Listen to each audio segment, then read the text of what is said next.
Hello there, this is Big Benedict. The first thing you need to do over here, since the wolf is going to be betraying the person who's trying to lead him around on a leash, so to speak, is you want to go behind that car so that this gecko here, who starts out aggroed when you start this particular section, make sure that you just hide behind that tank. What's going to happen over here, you're going to get a checkpoint, and then another gecko is going to spawn. So you're going to want to just backtrack the way you came. That's why there's two geckos over here to begin with. We've got some pretty difficult stealth sections over here coming up, and this will be the longest part of the guide. We're on part 4. My name is Big Benedict, and we're playing Metal Gear Rising: Revengeance. Sometimes when I do these commentaries, something really important happens in the beginning, and I have to sacrifice the introduction. So that's what I had to do this time. Because it's either I do the introduction while the important thing is happening on the screen, or I just do what I did, which was to just state the important business and just lead into the introduction gradually. So we've got a pair of sliders over here. The sliders are going to be pretty difficult to deal with because they're just a nuisance. They're in the air, so you want to just plan your moves carefully over here. And there's certain areas where you just aren't allowed to go, so just mind that, and you should be pretty good to go. The next chapter will be the boss. Now this section here, you want to sprint up here, and Zandatsuing this enemy here, or just taking him down like I did, will get you an endurance plus 1 right there from that kill. Although I've already got it on my previous run, but he does yield one of those. So we've got two Fenrir's down here, one cyborg and one sliders. We've got 1, 2, 3, 4 enemies, and what we're gonna have to do is wait for this slider to see if he can make a move.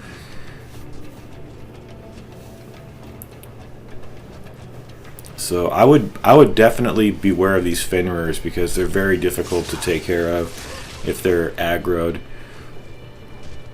So once he's down, go up here, take care of this slider,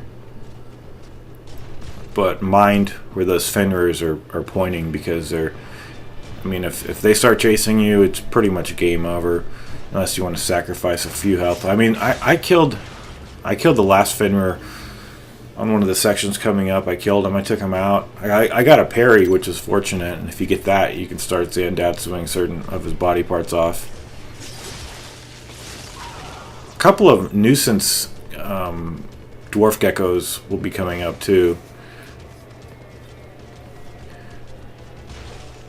So this guy should be the last one over here.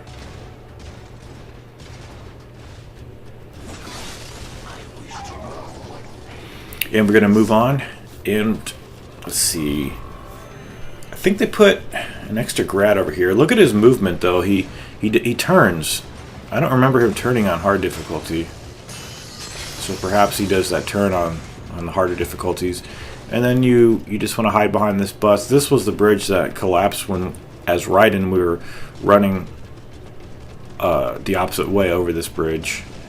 So we've got a heavy cyborg numbering 2, and that grad skating at the end of the bridge.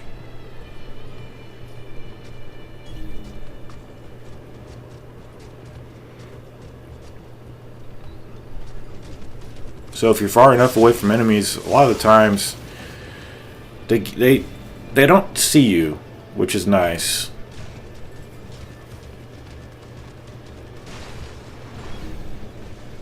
Okay, so the grad's moving up now, and it's hard to give people advice for stealth sections because a lot of the times the enemies are just going to go in different patterns on your particular game. I mean, if you sit down and analyze the patterns of these enemies, you'll see that they'll eventually be in an advantageous place for you to take out. This part is pretty tricky. They put, I think, 2 more geckos over here. for you to deal with. The first thing you want to do though is take that guy out very rapidly. Like as soon as you reload, just start sprinting right away. Okay, we've got one gecko coming up. You need to get on this side of it. See, just taking some risks over here. You can. I mean, if you're really confident in your ability to parry, you could do the combat for these sections here if you wanted to. But I wanted to preserve some of my health packs because the boss in the next chapter, it took me longer to beat him than Armstrong on Sam's campaign. And I know the reason. It's because the boss coming up, it requires skill. There's no luck involved. And for me on Armstrong, I got lucky pretty quickly. And it was just, and it could have gone the opposite way. I could have got lucky, 2 hours into trying to beat him rather than just a half an hour.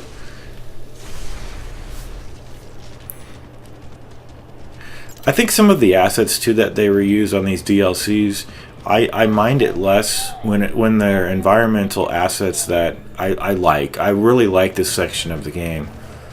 And some of the ones in Sam's campaign, like the sewers, who's going to like the sewers, seriously? I mean, compared to a district like this. I mean, we've all got our preferences. I'm sure someone out there does prefer the sewers, but like the sewers and that Japanese area. This part here, we've got a dwarf gecko, so if you go anywhere near the dwarf geckos, they're going to sound the alarms. So you could dispatch them from a distance with these knives, and then it's really important to get on this guy right here, if possible. Kill the dwarf gecko very quickly, the one that's hiding on the wall. There's going to be one tricky one hiding under the underpass too. So let's see, he's under the next underpass right over here. I'm going to be aiming it at him, and going anywhere near him is going to sound the alarms. So we've got a couple of raptors patrolling down there, or is it just one? I think. Oh yeah, I'm an idiot. We already took one of the raptors out, but we had this dwarf gecko right here, and look at this. It's nice to be able to throw through the gate. Really nice. So this will be the last foe for you to take out in this area, and like the next part's pretty difficult, all because of the sliders. So you'll get your scorecard over there, and I alerted the Mastiff. He saw me, but I crossed the checkpoint area over here, so I got a checkpoint. This area here has, let's see, it has several sliders hovering around. It's got a fin rear.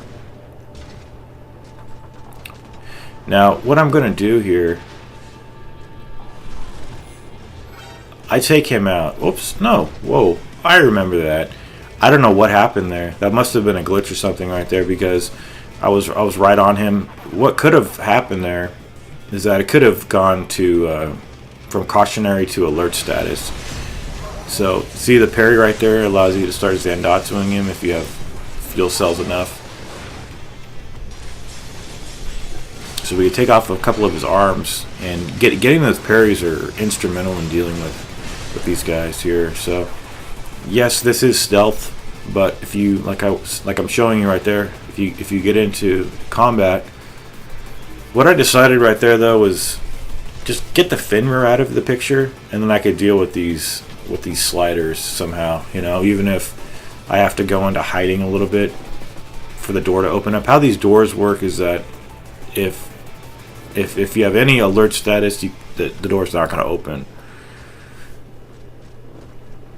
So this took a little bit of time over here because I was trying to throw some knives at these guys, but I just think they're a nuisance, a big nuisance. And I tried throwing the holograms. I tried using the tear gas, but it puts enemies on alert status, because if they see any of those things, what are they going to think? Obviously that something is amiss. So these knives are pretty bad, as well as my aim over here because I have my x-axis inverted. And I always say that as an excuse, but it really is, because when I'm aiming I have to go the opposite way, and I just don't like going back into the menu constantly.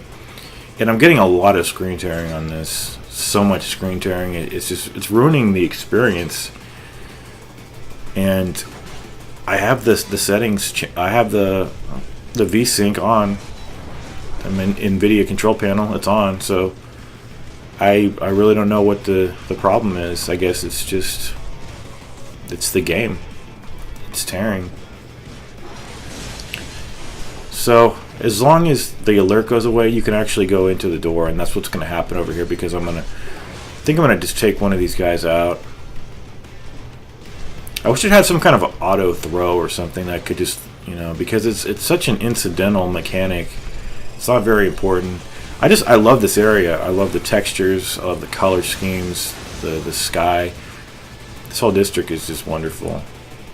And it looks like if the rumors are true, they're making another one of these games, and that's great. I can't wait for it. Hopefully they'll flesh it out and make it a little bit longer. So this time I had these heavy cyborgs coming into this room. I bet if you restart it, then they don't do this, because I'd never remember them doing this on hard mode.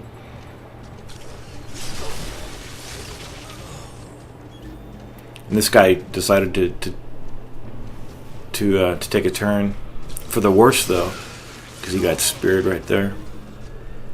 Son of a bitch.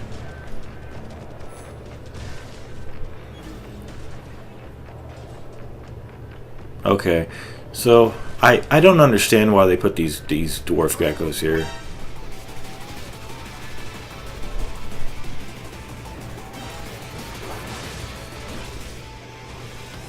But they're real pests, to be sure.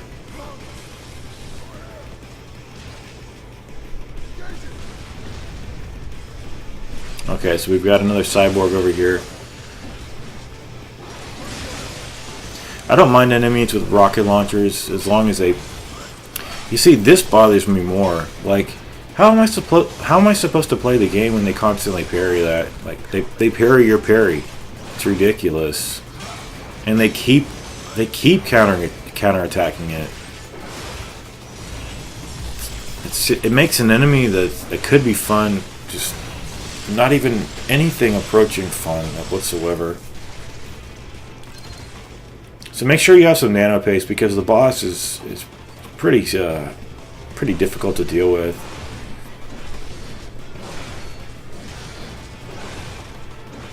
You'll be getting some nano paste, but it always helps to carry some into the fight. So I want to see you guys later. We'll be in the next chapter pretty soon, and we'll be taking on the boss of this downloadable content package. There's our scorecard right there, and I'll see you later. Take care.